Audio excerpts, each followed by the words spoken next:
so happy to be talking to you about this critical topic, and what you said about the need to focus on self-esteem and confidence, Right, not only for the kids that are being bullied, but also for the kids that are then sometimes being the bully or right, right.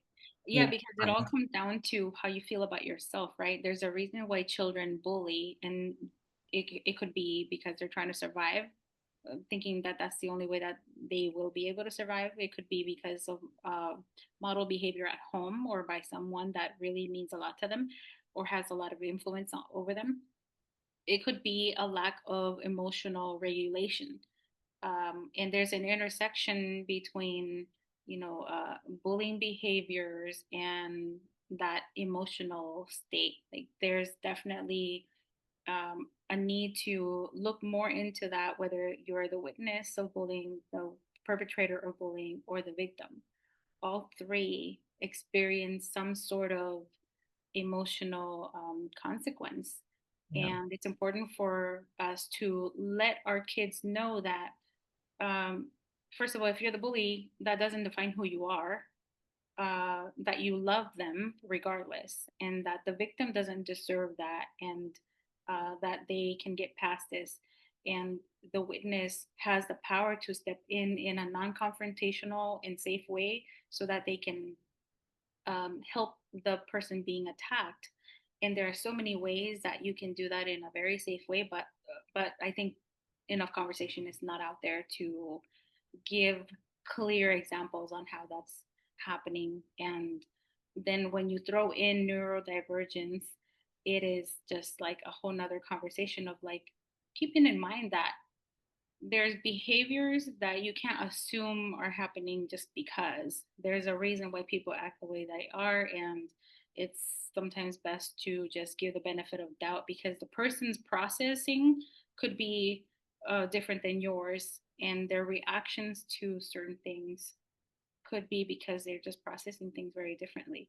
So and there's nothing wrong with different either. Like you were talking about, like, with we like people who are different. and Yeah, like different. Like, right. Like what set apart Prince, Lady Gaga? What set apart like so many artists, so many entertainers, so many actors? It's because they're different. So like the same reason why some kids who bully are using the justification of difference to do something bad to oppress others, others are elevating them.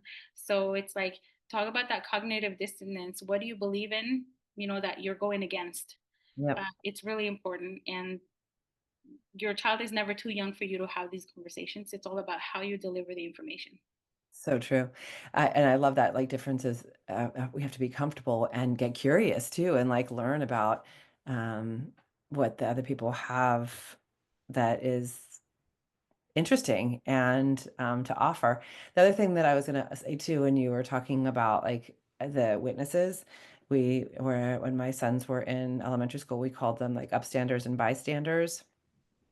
Um, and it takes a lot of courage and confidence to be those upstanders because both of my sons had bullying situations.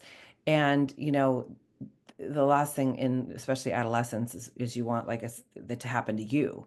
So Mhm. you're just like, I'm not going to jump in because then they're going to start targeting me, which is sometimes what happens. But if you have that confidence and the social emotional development skills, then you can do it and get support from other people, and it becomes like a ripple effect in some way, Right. right? Right. And also support to the victim doesn't mean it's always while the bullying attack is happening. It can be after. And I think people don't realize that that's what it can More be. subtle is what you're saying. Like it doesn't Yeah. have to take such a courageous act of like, stop that right now. It could be more like just saying, Right. hey, I noticed that you're not alone. That was not cool. Mhm. Or Right. like, I And got your back. right. And there's so many other ways that you can support both parties. And I know people hate to say, why would I support the victim? I mean, the bully, because that child is going through something and they need to get help so that they don't continue those Yep. behaviors. And Hurt people, right? exactly. And one of the things I always like to say is be an upstander, not a bystander. Yep. Because so many of us watch things happen and don't speak up. But if it were you being attacked, you would wish that somebody would say something, even just a hey, cut it out, just to feel like, gosh, somebody's on my side. Thank Yeah. goodness one person. And I remember that it takes one person to speak up for others to have the courage to speak up as well and support that person.